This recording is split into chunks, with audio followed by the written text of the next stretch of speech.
রোজা অবস্থায় শরীরে বা মাথায় তেল লাগানো যাবে কিনা? রোজা অবস্থায় শরীরে বা মাথায় তেল লাগানো যাবে কিনা এই ব্যাপারে আমরা বলবো যে রোজা অবস্থায় শরীরেও তেল মাখা যাবে, মাথাও তেল মাখা যাবে, কোনো ধরনের কোনো সমস্যা হবে না। এই ব্যাপারে ফতোয়া মাহমুদিয়া খণ্ড নম্বর 15 পৃষ্ঠা নম্বর 165, খণ্ড নম্বর 15 পৃষ্ঠা নম্বর 165 এখানে বলতেছে যে রোজা অবস্থায় অবশ্যই মাথায় তেল লাগানো যাবে, কোনো ধরনের সমস্যা হবে না। তারপরে বলে 165 আমি আপনাদেরকে পৃষ্ঠা বের করতে একটু সময় লাগতেছে আমাদের। 165 सिर पर तेल रखने से रोजा नहीं टूटता।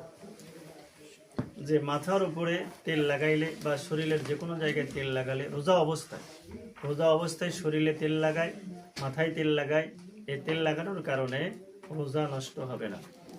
সম্মানিত রোজাদার ভাই ও বোনেরা, আপনারা রোজা অবস্থায় তেল লাগাইতে পারবেন, তেল শরীরে লাগাইতে পারবেন, মাথায় লাগাইতে পারবেন, হাত পায়ে লাগাইতে পারবেন, রোজার কোনো সমস্যা হবে না। আশা করি আপনার উত্তর পেয়ে গেছে।